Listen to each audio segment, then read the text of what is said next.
Gracias, señora presidenta. A ver si tenemos oportunidad de profundizar en la cuestión esta de la renta garantizada. A ver, yo le pedí, celebro de todas maneras que diga que va a publicar de manera periódica.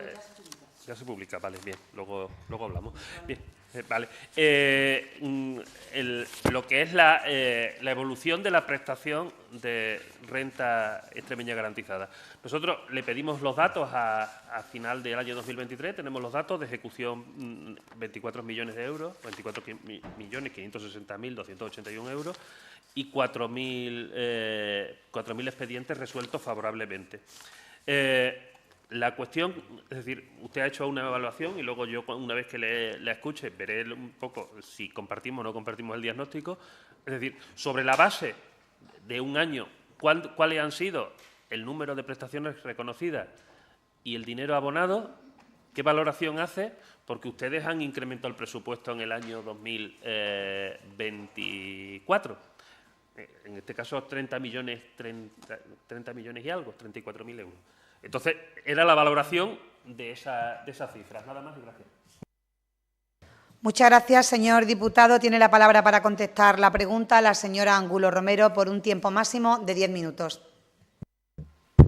Gracias, presidenta. Gracias, señor González Fruto. Y me va a permitir que empiece mi intervención, bueno, pues diciéndole que yo me alegro que se me pregunte por la renta garantizada extremeña, porque bueno, pues no deja de ser un derecho para los ciudadanos extremeños que puso en marcha un Gobierno del Partido Popular y, por lo tanto, bueno, pues una medida más que, como digo, demuestra el auténtico espíritu social de los gobiernos del Partido Popular. Pero mire, a mí me gustaría, igual que usted hace esas reflexiones, compartir que para mí, no sé si usted opina igual, para mí el éxito de un sistema de garantías, de rentas mínimas, es, por un lado, llegar a las personas a quienes realmente lo necesitan, pero también que cada vez lo necesiten menos personas. Es decir, no, es que a veces se oyen discursos en los que, bueno, pues parece que es un gran éxito que mientras más personas cobren una renta mínima o un ingreso de rentas mínimas es mayor éxito para un gobierno, es decir, es alegrarse de que aumente la pobreza en una tierra. Y para mí eso, señor González Fruto, no dejaría de ser un auténtico fracaso. Entrando en materia, efectivamente, el año pasado, en el año 2023, la renta básica tuvo 4.990 solicitudes, de las que fueron aprobadas 3.569 y, por lo tanto, estamos hablando de una tasa de cobertura superior al 71%, es decir, que 7 de cada 10 solicitudes son atendidas. Algo que, por cierto, y perdónenme que insista, desconocemos respecto del ingreso mínimo vital, ya que el Gobierno sigue sin publicar, se niega a publicar el número de solicitudes presentadas y, por lo tanto, impide que podamos conocer la proporción entre solicitudes y realmente personas que reciben el ingreso mínimo vital. Y a lo que me refería antes, nosotros ya sí creo que desde el mes de noviembre estamos publicando no solo las rentas acumuladas, rentas garantizadas, sino también las rentas mensuales que se van pagando. Extremadura cerró 2023 con un total de 3.188 perceptores, lo que demuestra que todavía pues, queda muchísimo por hacer en Extremadura para que cada vez haya menos extremeños que dejen de depender de esta renta. Pero a mí me gustaría, en esta valoración que usted me pide, hacerle un dato que quiero que destaque para que a lo mejor también le sirva para, bueno, para que podamos usted y yo tener un discurso que entiendo que los dos queremos que esto funcione lo mejor posible. Y es que de las personas que dejaron de percibir la renta básica en 2023, 757 lo fueron porque encontraron un trabajo, por inserción laboral. La cifra más alta desde el año 2020. Y además, señorías, la mayor parte en el segundo semestre del año 2023, casualmente, yo lo tengo que decir, gobernaba ya el Partido Popular. Por lo tanto, ¿qué valoración podemos hacer? Positiva si se llega a quienes realmente lo necesitan con esa amplia tasa de cobertura, y positiva porque hay un número elevado de personas que dejan de percibir la renta garantizada porque encuentran un trabajo. Y en esa línea queremos seguir trabajando, señor González Fruto. Nosotros no hemos hecho ningún tipo de recorte económico. Usted bien lo ha reconocido, que hemos aumentado el presupuesto por si fuera necesario, ni hemos hecho ninguna modificación legal que restrinja, limite el acceso a los posibles beneficiarios. Lo que sí queremos trabajar, como le digo, es en esa mejora de la inserción sociolaboral de las personas perceptoras, en colaboración y coordinación con otros departamentos de la Administración autonómica, para dar mayores oportunidades a quien encuentren esas barreras de acceso al mercado de trabajo, algunos perfiles muy concretos además, y que, como usted bien sabe, es causa de la situación de exclusión. Por lo tanto, bueno, pues mi valoración en este sentido, señor González Fruto, es que ojalá yo tenga que venir aquí algún día, que fuera más pronto que tarde, diciéndole que no hay ningún extremeño que ha necesitado percibir la renta garantizada extremeña. Gracias, presidente. Muchas gracias, señor Angulo. Señor González Fruto, tiene la palabra para réplica por tiempo máximo de 5 minutos. Gracias, presidenta. A ver, cuando le pedí una valoración de los datos, tiene mucho que ver con una cuestión que lo aplico indistintamente, porque en este sentido, al ingreso mínimo vital y a la renta garantizada. A ver, usted ha mencionado, y lo está mencionando en muchas ocasiones, el escaso alcance que tiene el ingreso mínimo vital para las personas que están en situación de riesgo y exclusión social. Se habla del 15%, es decir, que no llega. Con un nivel de perceptores que yo estoy de acuerdo con usted, que debería mejorar la transparencia, porque está jugando continuamente con datos acumulados. Pero si una prestación que tiene un impacto en cuanto a usuarios en Extremadura superior a la renta garantizada, tiene un alcance bajo en prevenir y llegar a los potenciales perceptores, debemos concluir al mismo tiempo que también tenemos un problema con nuestra prestación. Porque voy más allá. Ustedes han aumentado, estaba en 28 millones y ahora está en 30 millones. 28 millones y medio, 1,5 millones. Bien. Ustedes, los datos que nos facilitan, dicen que se han gastado 24 millones. El año pasado usted sabe perfectamente que había un incremento en las cuantías de un 35% producto de una modificación presupuestaria, que no ha mantenido este año. Nosotros hemos planteado una subida más moderada, pero no se ha producido. Es decir, que con este número de perceptores que tenemos, es difícil pensar que lleguemos a más de 20 millones de los 30 millones, con un nivel actual de estos peticionarios. No nos vamos a gastar los 30 millones. ¿Ustedes por qué han presupuestado 30 millones? Si han reducido las cuantías de las prestaciones porque esperan un incremento de la demanda. Porque yo sí planteo dos cuestiones. Nosotros creemos, y ahí podemos compartirlo, que todo el mundo querría que no existieran sistemas de garantías de ingresos porque todo el mundo tuviera unos ingresos dignos. Pero por desgracia, y no voy a entrar por desgracia, existe un porcentaje significativo de personas que no tienen derecho a unos ingresos dignos. A día de hoy, se lo dije con ocasión de la anterior comparecencia, tenemos un sistema, el ingreso mínimo vital, que tiene muchos errores en su diseño.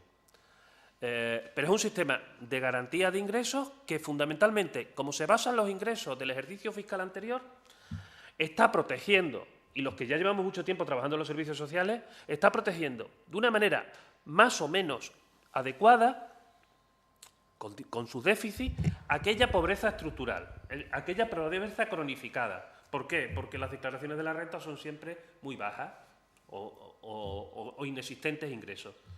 Usted sabe perfectamente que a día de hoy un porcentaje importante de la pobreza cronificada, de difícil inserción, está percibiendo el ingreso mínimo vital.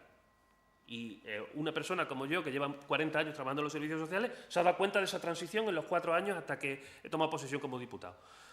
El reto que tenemos para que nuestra prestación complemente al ingreso mínimo vital es atender a ese tipo de otra población que tiene, mientras que no cambie el ingreso mínimo vital, una situación de pobreza laboral, es decir, ingresos laborales muy bajos. Fundamentalmente en el sector de la dependencia, aprovecho que está aquí la directora gerente, es decir, por desgracia pasa, es decir, hay mucho tiempo parcial en el sector de la dependencia. Yo he atendido a mucha gente que está trabajando como auxiliar de ayuda a domicilio y ingresos de 300 euros. Pasa mucho, esta pobreza feminizada y a toda gente que tiene variabilidad laboral. Ahí tenemos un reto que es cambiar nuestra norma y hacerla más accesible, porque igual que usted ha reconocido, y yo se lo reconozco, que es muy poco accesible el ingreso mínimo vital, y para eso yo le planteo que lo gestione la comunidad autónoma, creo que tenemos un reto que es cambiar la renta garantizada para hacerla más accesible a todas aquellas personas. A día de hoy, y además lo han pedido los colegios de trabajo social, el sistema de prestación de la renta garantizada basada en que no haya una solicitud normalizada, sino que tenga que pasar por la atención primaria de los servicios sociales es una cosa a replantear. Plantear hacerla compatible, como se ha hecho con la última reforma del ingreso mínimo vital, con los trabajos por debajo del importe de la renta garantizada es otro reto, para evitar precisamente lo que todos los expertos denominan la trampa de la pobreza y que luego da lugar a las cuñadeces de que la gente no quiere trabajar, que no es cierto. Pero es importante saber por qué algunas prestaciones, si no se hacen compatibles con el trabajo, resultan desincentivadoras, porque usted y yo concluirá que si a una persona le ofrecen un trabajo de 15 días y eso es incompatible con seguir percibiendo la renta garantizada por importe de 700 euros, pues ni usted ni yo renunciaremos a la renta garantizada y eso hace la gente. Entonces, tenemos un reto por hacer compatible con trabajo de baja cuantía para favorecer las dos cuestiones, que se encuentren trabajadores por un lado y por otro lado que no fomentemos la trampa de la pobreza. Entonces, esos son retos que tiene. A día de hoy, si usted ha subido a 30 millones, tenemos un planteamiento de que tendremos que cambiar la formulación de la renta garantizada para hacerla más accesible y complementarla con el ingreso mínimo vital. Y no se preocupe que todas las cuestiones que usted me está planteando de que el ingreso mínimo vital tiene un problema de accesibilidad por parte de lo comparto. Pero el problema es qué hacemos nosotros con nuestra norma. ¿Qué hacemos con nuestra norma si nos preocupa la gente que no está cubierta suficientemente con el sistema de protección estatal, que no existía cuando se diseñó esto? Es decir, nosotros nos hemos llegado a gastar 40 y 50 Señor millones González de euros. Fruto, vaya finalizando. Sí, nos hemos llegado a gastar 40 y 50 millones de euros con esta protección. A día de hoy, si sabemos utilizar 30 millones, podemos llegar a mucha más gente. Creo que no va a llegar como no haya un cambio de paradigma con la norma. Nada más y gracias. Muchas gracias, señor diputado. Señor Angulo Romero, para cerrar el debate, tiene la palabra por tiempo de 5 minutos. Gracias, presidenta. Como le decía, señor González Fruto, evidentemente nosotros hemos presupuestado en 30 millones la renta garantizada, bueno, pues para asegurarnos que podemos cumplir con todos aquellos personas que puedan necesitarlo a lo largo del año, viendo además, como veíamos, bueno, pues la senda de disminución presupuestaria que nos habíamos encontrado. Efectivamente, bueno, ha dicho usted que nosotros hemos reducido la cuantía de las prestaciones. Nosotros no hemos reducido la cuantía de las prestaciones de ninguna manera, porque, como le he dicho, nosotros no hemos modificado en ese sentido la renta garantizada. Y efectivamente hay mucho trabajo por delante para trabajar con las personas que desgraciadamente necesitan este tipo de rentas para llevar una vida digna. Y como le decía, para nosotros es una buena noticia que le voy a hacer una proporción, porque como efectivamente ustedes siempre relacionan esto con el ingreso mínimo vital. Mire, como le decía, en el año 2023 757 personas que recibían la renta garantizada dejaron de percibirla porque encontraron un trabajo, mientras que solo 185 lo hicieron porque percibían el ingreso mínimo vital. Por lo tanto, esa proporción yo creo que debe, claramente a favor de la inserción laboral, debe alegrarnos. Además, usted sabe que la renta garantizada extremeña es complementaria, como le decía antes, del ingreso mínimo vital, algo que se está haciendo.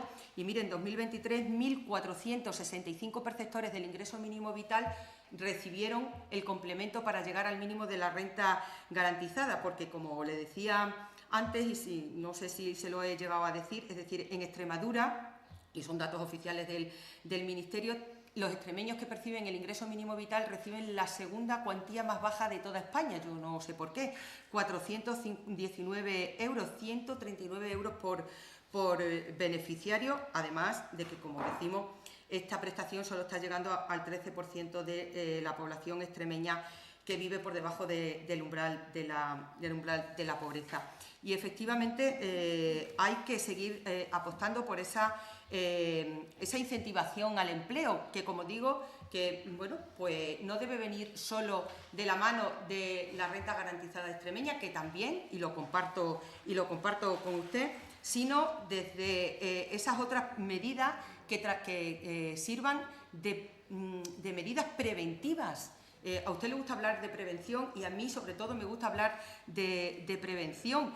Medidas que eviten que haya personas que caigan en riesgo de exclusión. Y aunque ustedes sigan insistiendo en que otro tipo de medidas no es política social, y así nos ha ido, de verdad, y así nos ha ido, yo sí, porque para mí sí es política social que ayuda a todas estas personas, aunque ustedes digan que no, deducir la carga fiscal en los primeros tramos del IRPF o deducir un 30% del IRPF en el alquiler de la vivienda, que hoy también es un problema, o bonificar determinadas tasas y precios públicos, o reducir en un 7% el canon de saneamiento que pagan las familias, o ampliar las ayudas para la contratación y para la protección de las mujeres empleadas del hogar, un colectivo que, como todos sabemos, tiene muchas situaciones de vulnerabilidad, o establecer ayudas para la inserción laboral de las personas que viven en las zonas rurales, o también fomentar el empleo de las personas con discapacidad, que también es un colectivo de personas que tienen muchas dificultades y mayores tasas de pobreza, o empezar a trabajar con la tarifa cero para los autónomos, o para las ayudas a las mujeres madres desempleadas que se incorporen al régimen de trabajadores autónomos tras la maternidad, o para las mujeres desempleadas y para las personas con discapacidad que se establezcan como familia colaboradora de un autónomo. Y podría estar así algún tiempo más, porque este Gobierno concibe la política social, como digo, y la prevención de la exclusión de manera transversal, y ahí están los frutos, señor González Fruto. En el mes de abril el paro ha bajado en Extremadura en 2.326 personas, la segunda cifra mejor en toda la serie histórica de 2017. La afiliación a la Seguridad Social ha subido en 3.366 personas, 1.184 mujeres han encontrado trabajo. En definitiva, señor González Fruto, las políticas tienen que ser, las políticas sociales transversales, y tienen que ser vasos comunicantes. Y habrá que hacer y revisar la renta garantizada, pues no le digo que no, trabajemos en ello, pero no denosten ustedes trabajar desde otros ámbitos que previenen la lucha contra la exclusión social. Y miren, yo termino con una reflexión que me van a permitir, y me va a permitir que, en el buen tono que siempre compartimos con usted, yo también se lo diga.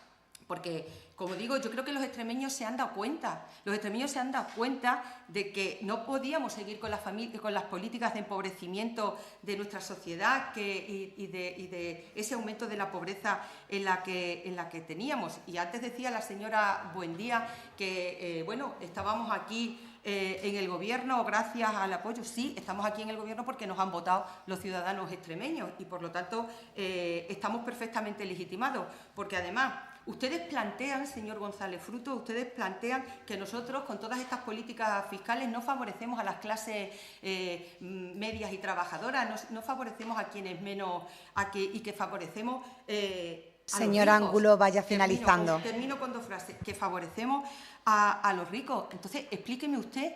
Ustedes trabajan por las personas, por las clases medias, por los trabajadores, por las personas en situación de exclusión, y nosotros por los ricos. Cuando en Extremadura estamos hablando de que hay 346.000 personas en riesgo de exclusión social. ¿Sus resultados electorales y los nuestros? Yo me lo haría mirar, señor González Fruto. Yo me lo haría mirar. Yo creo que a nosotros nos vota más las clases trabajadoras, las clases medias, las familias que necesitan salir de una exclusión social, que a ustedes. Yo a los datos me remito. Muchas gracias. Muchas gracias, señora Angulo Romero. En nombre de todos, le agradezco su presencia nuevamente.